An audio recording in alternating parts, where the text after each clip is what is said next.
There is a moment, quiet, almost invisible, when something shifts. You are talking to someone, perhaps someone you have known for weeks or even years, and then, without warning, your brain does something extraordinary. It rearranges itself. Priorities move, colors seem a little brighter, food tastes different. You replay a conversation at 2 in the morning that lasted only 4 minutes, and you wonder, with a kind of bewildered joy, what exactly is happening to you. This is the beginning of love. And for centuries, poets called it magic, priests called it divine, and philosophers debated whether it was a gift or a curse. But here is the question that has haunted scientists, psychologists, and ordinary human beings alike. Why does it happen at all? Why do we as a species fall in love?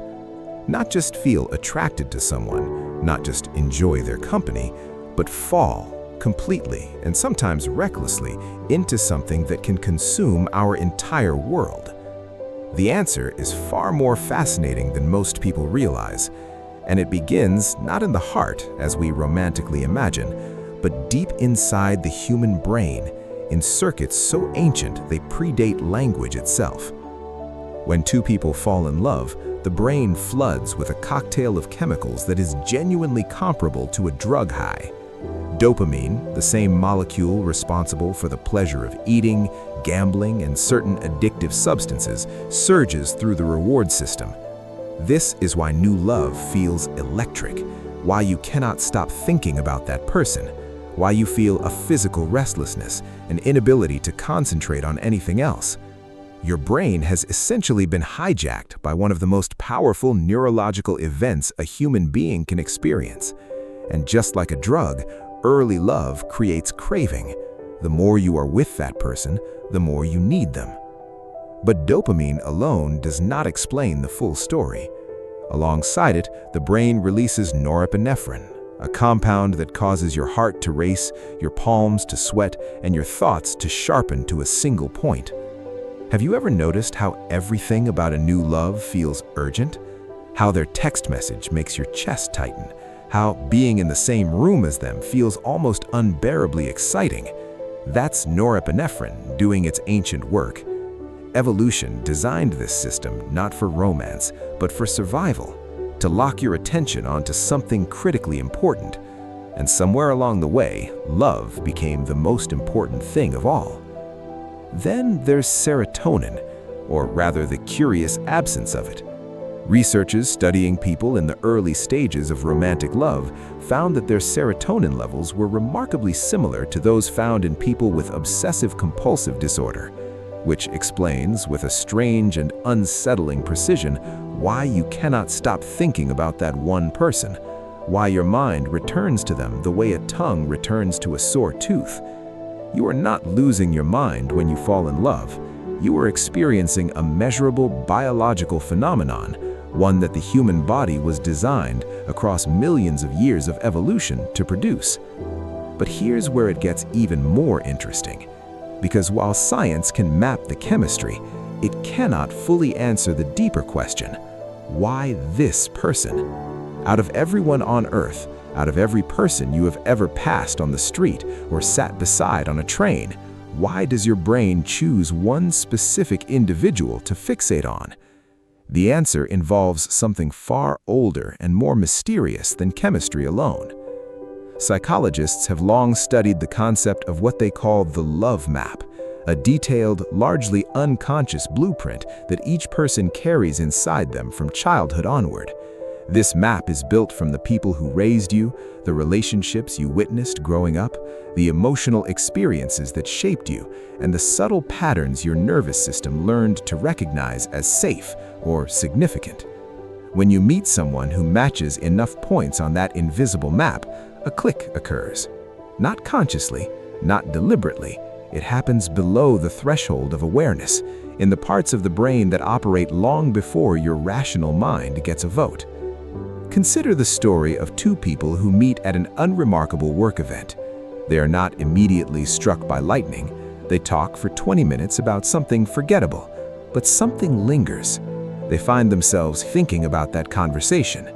Weeks later, they meet again, and this time there's a recognition, a feeling of familiarity that neither of them can quite explain. What they don't realize is that the attraction has been quietly assembling itself in the background, matching patterns, cross-referencing signals. Love, it turns out, is often not instant. It's incremental. It builds in the quiet spaces between moments. And this challenges one of our most beloved myths, the idea of love at first sight. What we actually experience in those sudden, breathtaking moments is not love, but intense attraction, an accelerated pattern-matching response triggered by visual and behavioral cues. Real love requires time, because real love is built from vulnerability and knowledge, from knowing someone not just in their best moments, but in their difficult ones. But the attraction, the spark, the pull, that can happen in seconds. And when it does, it can set in motion a sequence of events that changes the entire trajectory of a life. There's a fascinating study in which strangers were asked to stare into each other's eyes for 4 minutes without speaking. Just 4 minutes of sustained eye contact. What researchers found was remarkable. Many participants reported intense feelings of closeness, warmth, and in some cases, the early stirrings of something that felt unmistakably like love. 4 minutes. No words. Just two human beings choosing to truly see each other. This suggests that love is not only a response to who someone is, but also a response to feeling genuinely seen by another person. And in a world where most of us walk through our days feeling invisible, the experience of being truly seen is nothing short of extraordinary. This is connected to a concept in psychology called interpersonal synchrony, the way that two people in close connection begin to mirror each other's movements, speech patterns, and emotional rhythms without realizing it. When you are falling in love with someone, you unconsciously start to match their pace, their tone, their gestures, and this mirroring creates a feedback loop of closeness. The more synchronized you become, the more connected you feel. The more connected you feel, the more synchronized you become. Love, in this sense, is a kind of harmony, two nervous systems learning to resonate with each other. But what about the people who seem to fall in love in all the wrong places, the ones who are inexplicably drawn to people who hurt them, who find themselves repeating the same painful patterns in relationship after relationship? This is where the psychology of love becomes both illuminating and heartbreaking. A theory known as repetition compulsion suggests that human beings are unconsciously drawn to reenact their earliest emotional experiences, even painful ones, in adult relationships. Not because they enjoy suffering, but because the familiar, even when it's painful, feels safer to the nervous system than the unknown. The brain is a pattern recognition machine, and it returns to what it knows. There was a woman, call her Maya, who fell in love with emotionally unavailable men time and again. Each relationship followed the same arc: intense beginning, emotional withdrawal, painful ending. To outside observers, the pattern was obvious. To Maya, each relationship felt entirely different, entirely new. It was only years later, in therapy, that she came to understand that she was seeking a particular emotional dynamic, one that echoed the emotional climate of her childhood, where love was conditional and unpredictable. She was not falling in love randomly. She was following a map she didn't know she was carrying. This is not a story about blame or weakness. It is a story about the extraordinary complexity of the human heart and the invisible architecture of our emotional lives. Because falling in love is never just about two people in the present moment. It is always, in some sense, about every relationship that came before, every wound, every tenderness, every lesson. The person you love today is being experienced through the lens of every person who ever mattered to you, and that is both the beauty and the burden of love. Now let us consider attachment theory, perhaps the most widely respected framework in the psychology of love and relationships. Developed originally to describe the bond between infants and caregivers, attachment theory holds that the patterns of connection we form in the first years of life shape, in profound and lasting ways, how we connect with romantic partners as adults. There are broadly three attachment styles: secure, anxious, and avoidant. Securely attached individuals generally find it easier to trust, to be close, and to navigate conflict without catastrophizing. Anxiously attached individuals tend to crave closeness intensely, but are haunted by fear of abandonment. Avoidantly attached individuals value independence above all, and may pull away precisely when connection deepens. Here is what is remarkable. When an anxious person falls in love with an avoidant person, the resulting dynamic can be extraordinarily intense. The anxious partner pursues, the avoidant partner withdraws. The more the avoidant withdraws, the more desperately the anxious partner pursues. And paradoxically, this very dynamic, painful and maddening as it is, can feel to them like passion, like intensity, like love. Because the nervous system of the anxious person was calibrated in childhood to interpret uncertainty and longing as evidence of caring, while the nervous system of the avoidant person was calibrated to feel most comfortable at a certain emotional distance. Neither person is broken. Both are simply responding to old programming in a new situation. So why do people fall in love? Partly because of neurochemistry, partly because of pattern recognition, partly because of attachment wounds seeking completion. But there is another dimension to this question that science alone cannot fully capture, and that is the dimension of meaning. Human beings are the only creatures on Earth who do not just experience love, but try to understand it. We write novels about it. We compose symphonies for it. We build entire philosophies around it. And this says something profound. Love, for us, is not merely a biological event. It is a meaning-making event. When we fall in love, we are not just bonding with another person. We are constructing a story, a narrative in which we are seen, chosen, and valued. And that story has the power to change everything about how we see ourselves. There is a psychological concept called the self-expansion model of love, which proposes that we are drawn to people who expand our sense of who we are. When you fall in love, you are not just gaining a partner, you are gaining access to their perspectives, their skills, their way of seeing the world. Couples who report the highest relationship satisfaction are often those who feel that being with their partner has made them more, not less, than they were alone. The best relationships, in this view, are ones in which both people are continually growing, not despite each other, but because of each other. Think about a person you have loved deeply. Did that person not, in some way, introduce you to a version of yourself you had not met before? Perhaps they made you braver, or more honest, or more tender. Perhaps they challenged something you thought was fixed about yourself and revealed it as something that could change. This is one of the great hidden gifts of love, not just the joy of another person's company, but the expansion of your own interior world. And yet, love is also, undeniably, a source of tremendous pain. Heartbreak is not metaphorical. Brain imaging studies reveal that the pain of romantic rejection activates the same neural pathways as physical pain. When someone you love withdraws their affection, your brain processes it as an injury, not symbolically, but literally. The same circuits that respond to a broken bone respond to a broken heart. And this is why grief after a lost love can feel physically unbearable. You are not being dramatic. You are experiencing something the brain registers as a genuine wound. This also explains something that many people find confusing and a little embarrassing about themselves after a breakup. The way they cannot stop thinking about the person who hurt them.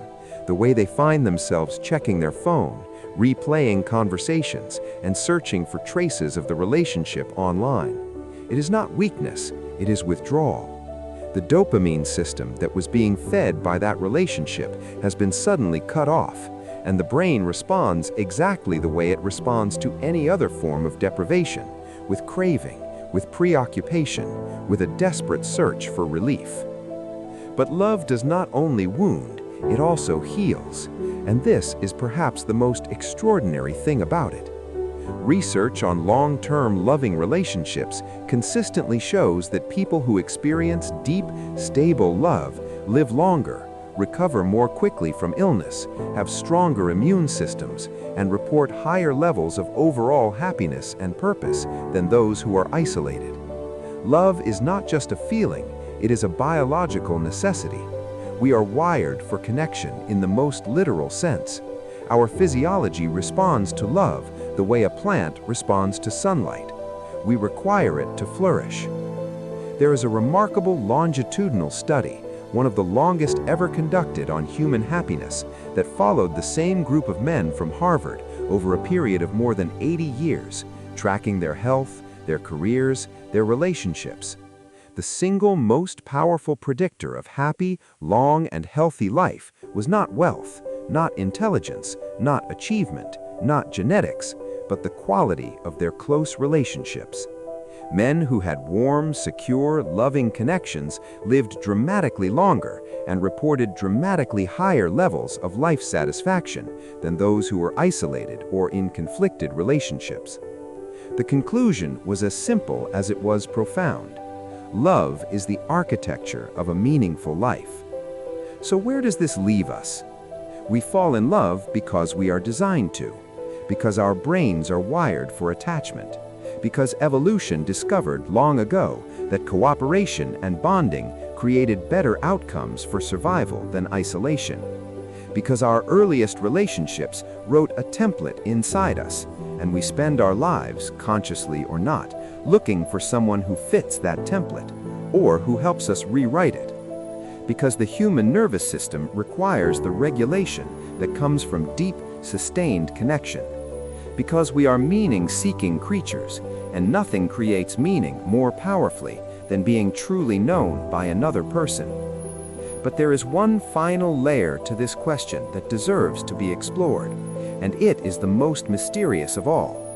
Because even after you account for the chemistry, the psychology, the evolutionary pressures, and the neuroscience, there remains something about love that resists full explanation. Something in the experience of looking at one particular person across a crowded room or across a kitchen table 20 years into a life together, and feeling that quiet, unshakable sense of rightness, of having found what you didn't know you were looking for. Science can explain the mechanism. It cannot entirely explain the meaning. Perhaps this is because love, at its deepest level, is not just about what happens inside one brain. It is about what happens in the space between two people, in the glances and the silences, the arguments and the reconciliations, the ordinary Tuesday evenings that somehow become extraordinary simply because you are sharing them. Love is not a destination, it is a practice, a daily decision to choose someone, to see them, to stay present with them even when it's difficult. And every time you make that choice, you are participating in something that is simultaneously ancient and entirely new, a connection as old as the human species and as fresh as this very moment. The ancient Greeks, who had more words for love than most modern languages, understood something that we are only now beginning to confirm with neuroscience, that love is not a single thing, but a constellation of things. There is eros, the passionate, consuming desire that sweeps you off your feet. There is philia, the deep warmth of genuine friendship, of knowing someone so well that their presence feels like home. There is pragma, the long, abiding love that grows between people who have chosen each other again and again over decades. And there is agape, the widest love, the love that holds another person's well-being as sacred. What we call falling in love may begin as eros, but the most enduring loves are those that grow to include all of these, the fire and the warmth, the excitement and the ease. In the end, why do people fall in love? Because we are incomplete alone, not in a diminishing sense, not because we are broken or insufficient, but in the way that music is incomplete without silence, or a story is incomplete without being told. We fall in love because connection is not optional for us. It is constitutive. It is part